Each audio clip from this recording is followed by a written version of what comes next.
Hello everyone, I'm Kibitz, and today we're going to be playing some Meet Your Maker. A game where you build and raid outposts in order to collect genmat, uncorrupted genetic material that is worth its weight in gold in this post-apocalyptic wasteland. Now today we're going to focus on the building aspect of this game.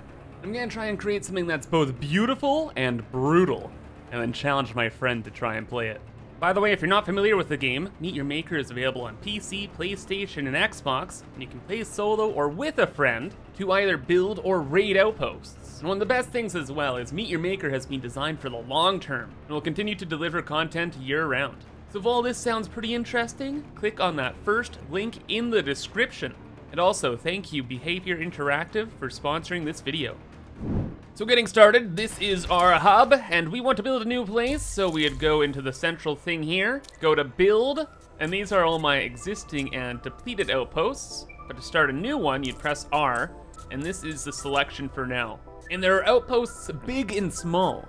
Big outposts that you can build tons on, and smaller outposts if you want something quick and destructive. But I'm looking to create a glorious fortress today. So I have saved this huge plot just for the occasion. But no matter what kind of outpost you build, all of them exist to get that genmat. And Harvey goes and collects it. So he goes from the beginning and goes to the end while the outpost is active. But also while the outpost is active, players can raid in and steal your precious. So you build traps to stop them, which are all of these death markers around here.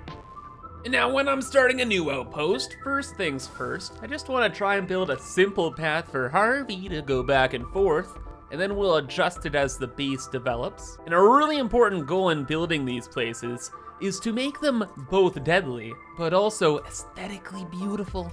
Because weirdly enough, you want people to raid your outposts. Because when they don't survive, you get extra stuff. So I suppose you could call it psychological warfare.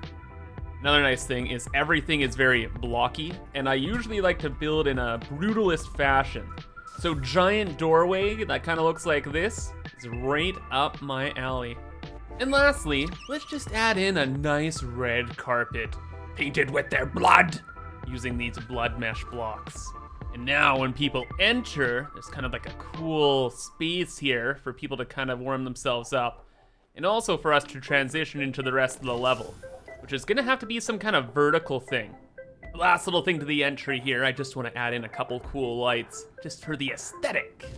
But we will focus more on the decals later. Also the thing is, we need to make the entrance a little bit more small as we get into the rest of the outpost here. So we have to build a tall outpost, which is a little difficult. I think I have an idea. We can just make this 2 floors. So we can have one floor that's down here with all of like the unbreakable bedrock blocks. And then we can have a second floor where we're above all the bedrock and we can do whatever the heck we want. And we got really lucky here because there's also a perfect middle to all of this. So we're gonna have 2 extra rooms. One room where people get up here and they'll have to go forward into some horrific line of fire. And then a second room, which, wait a second. Oh, bud, we're gonna have a wall on the left, meaning this second room will have that be centered. And that means this can be a centerpiece. I suppose not only just because it looks good, but also because it'll give the people hope, and we can use that hope as a weapon. For when the players finally make it to this final room, they can look up in awe at their goal, grab it, and then turn around to face all of the other horrors that will be in store. Horrors we still have to construct, so let's work our way backwards now. So in the room to the left of the genmat, just before it, I want to make the terrain as weird as possible. So I'm going to throw in a bunch of these triangle things all over the place. So raiders can't really run through this space. And lava cubes also help slow down people because they don't want to, get spiced up. And then at the end of the hall, we'll throw some flamethrowers with a dash of range. Oh yeah, this is so cool. places for people to duck and weave, lava traps all over the place. We can throw a couple flying enemies in later as well. Oh, dude, it's gonna be great. Well, that pretty much wraps up everything upstairs now. We'll deal with the guards later. I have a fun little trick I want to show you guys. Moving downstairs though, this is gonna be a tight corridor, trap-infested mess. Where we're just gonna have like spike traps on the ground, some hollow blocks that disappear and reveal lava traps around, and then really tight corridors that will cause insane paranoia with all the raiders that try and enter. But we gotta remember, psychological warfare, that's half the game. We can't make it too difficult. Just have to have some simple traps here and there. Maybe at the end of hallways, we have some arrows, whatever. Nothing crazy. And as we get closer to going upstairs, we'll make things progressively worse. Maybe throw in some death pistons to squish them as well. Ooh, and more arrows just up on the roof there. And of course, whenever you have a slope, you gotta use gravity to your advantage. So we'll throw a bomb ejector there. So when people come up the stairs, there'll be something to distract them here, and then the bomb ejector will go off, and the bombs will roll back down after them. So really what's on this wall doesn't even matter. Maybe you can just throw like a claw, I guess. Now with everything boxed in and our basic traps all laid out, it is time to bring together the master plan. You see, this base right now, it's pretty easy. We are only using half the capacity that we have available. And you know what we're gonna do with the other half? We're gonna bring in the boys. The guards. We have enforcers, warmongers, and hornets. But the player's not gonna see them, not for a while. They're all gonna be hiding because this hollow cube here can activate after the genmat's taken. So the player will just walk on by this la-di-da, no problems at all. But after they get the genmat and they're on their way back, well, guess what? That cube activates and we can set these warmongers on a path of destruction to go after them and block their exit. So the people will think they're safe, but oh no, this is when the game begins. And with so many points, we can get so many boys. Ooh, and we can even have one just standing at the end like a raid boss. Then another that will just go by the staircase and hide beside the corner to freak them out. Then we'll give them all armor, increase their attack rate. I think the boys are ready to go. But now, upstairs, oh, upstairs. I've done the worst thing possible. So I'm gonna assume that all these traps are gonna be destroyed when the player makes it through here for the first time. But then, when they go all the way into this hallway and grab the genmat, there's this cube that's just gonna disappear. And what do we put behind the cube? Bees! 1,000 bees! And all of them will fly out of their nest the second the genmat's taken and wreak havoc everywhere. So we'll have the first three just fly out and stand guard here. So the player's all freaking out and just tries to run to the exit as fast as they can. But oh, you know what'd be great? If we got one of the boys to stand in their way. So this guy's gonna hang in this corner. Just go over here and stand guard, waiting, while the rest of the bees are gonna fly into this weirdly traversable room and hang out here. Oh, it's gorgeous. It's gorgeous. So many bees. And now, let's see if it all works. So we'll deal with all the decorating a little later. Just wanna make sure that we're all good. Right, Harvey?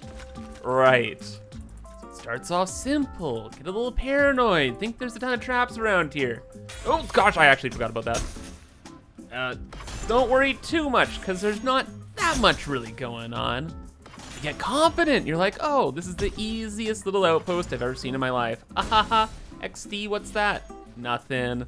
Couple arrows. Oops, drop away from that. Harvey's chilling. We walk over this way. Oh, this thing's kind of neat. Ooh, arrows, okay, that was almost clever. The person playing this will say. And then we already know that this is here, but just jump. See, all the bombs are like, hey. Oh, wow, I can't believe we survived that. Cool.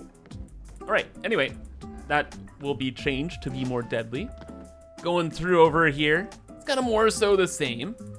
Where the raider is gonna be like, yeah, this guy's a noob. Easiest outpost of my life. And we'll get to the main room. Be like, okay, there's gonna be something silly around here. Yes? No? Of course not. And they're gonna grab the genmat, and then there be bees. And they're gonna try and run. Like, oh my gosh, there's so many bees. Oh geez, the boys. Oh my gosh, bees. The panic begins. Oh my gosh, get me out. Get me out. Oh, this guy's running away. And hopefully, oh jeez. Woo. Hopefully they're as skilled as me and they can get through all that. But once they do, there be monsters. Ah, no! Help, help, help, let me respawn, please. Uh-oh, lead him out, lead him out! No, there's more bees! Okay, shield, run. Just run for my life. Please, oh gosh. And finally, the main door. Final raid boss, for honor. Gotta take him out. And then you're free. So not bad, bunch of stuff to adjust, but overall I really love the concept. In fact, after a few minor changes and a quick coat of paint, I'd say that this place is ready for raiders. And I've made some fun adjustments, like making this whole room red, and then also adding in some extra traps as people are leaving. So people go up here, bombs eject, they try and get to the exit super fast, then Billy's waiting.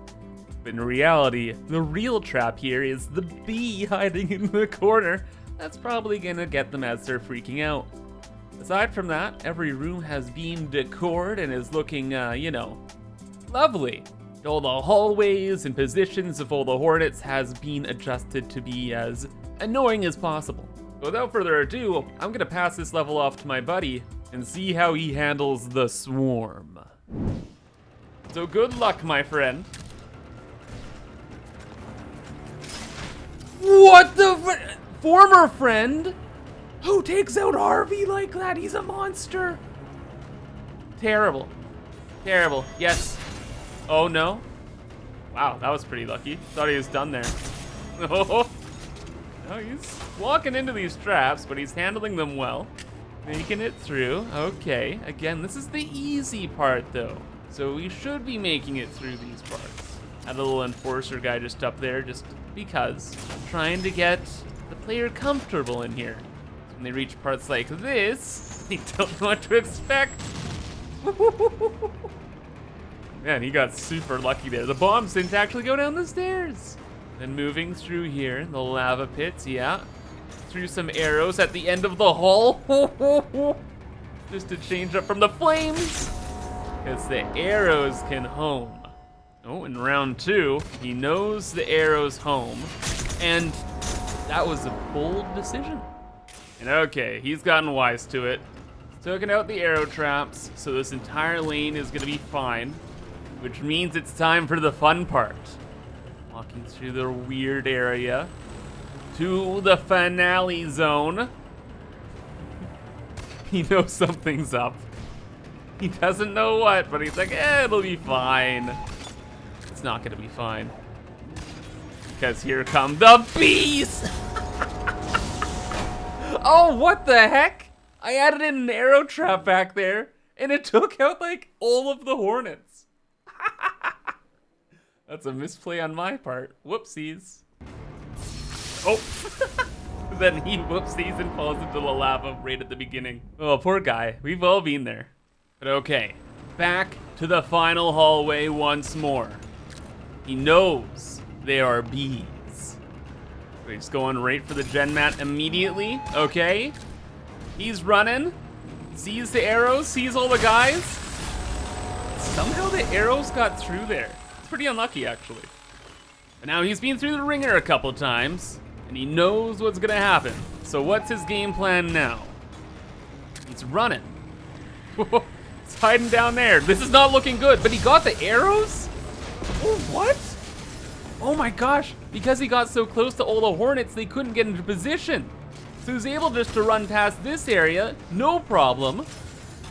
Gets down here. Oh, but now the boys. There's one behind him. Oh, but the one behind him couldn't keep up. There's another behind him. That hornet down. What? He got past that guy with one shot. He had armor on. Now the final boss, the grenades. He doesn't care. He just literally ran past everything in that room and got out safe. Well played, dude. That was amazing. But oh man, with that, I think we're gonna call it here for today. So if you like the look of the game, be sure to check out that first link in the description. And for now, have a fantastic rest of your day, and bye-bye.